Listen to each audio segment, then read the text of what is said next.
மீன ராசி, குரு பகவான் வக்ர நிவர்த்தி. மீனத்தை பொறுத்தவரையில் 4ஆம் இடத்துல கேந்திரஸ்தானத்தில் 2வது கேந்திரத்தில் இருக்கக்கூடிய குரு. சார் 4ஆம் இடம் சுகஸ்தானங்க. மீனராசி என்பர்களே, நீங்கள் எவ்வளோதான் வெளியில் வேலை செஞ்சுட்டு உழைச்சிட்டு போனால் வீட்டுக்கு தான் போய் ஆகணும். வீட்டுக்கு போனால் நிம்மதி இருக்கணும். அங்கே போனால் சண்டை இருக்கக்கூடாது. உங்களுடைய உழைப்பை புரிஞ்சு உங்களுக்கு மதிப்பு கொடுக்கக்கூடிய இடமாக வீடு இருக்க வேண்டும். பாவங்க அந்த மனுஷன் காலிலேருந்து கஷ்டப்பட்டு எவன்கிட்டயோ திட்டு வாங்கிட்டு வந்திருக்கான். அவனை கூப்பிட்டு நம்ம ஒரு உட்கார வச்சு ஒரு ஆறுதலாக 2 வார்த்தை பேசுவோம். சப்போர்ட்டாக நான் இருக்குங்க, உங்களுக்கு கவலைப்படாதீங்களே, அப்பா வந்திருக்காரு, ஜாக்கிரதையாக பார்த்துக்கோ, அப்பா ஒன்றும் சொல்லாது, அப்படி சப்போர்ட்டிவாக இருக்கணும்.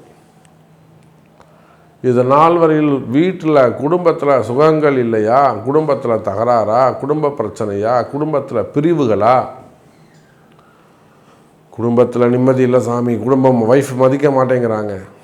எப்போ கல்யாணம் ஆகி 40 வருஷம் 50 வருஷம் கழிச்சு பசங்க மதிக்க மாட்டேங்கிறாங்க, வெளியில் அனுப்ப சொல்லிடுறாங்க, அப்பா தான் வேணுங்கிறாங்க,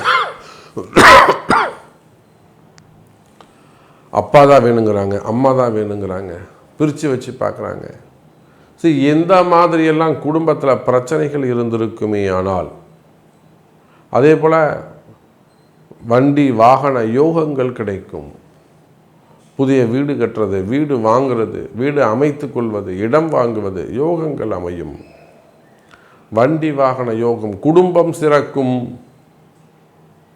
குரு பகவான் வக்ர நிவர்த்தி, நிம்மதி பிறக்கும். கவலை வேண்டாம் மீன ராசி அன்பர்களே.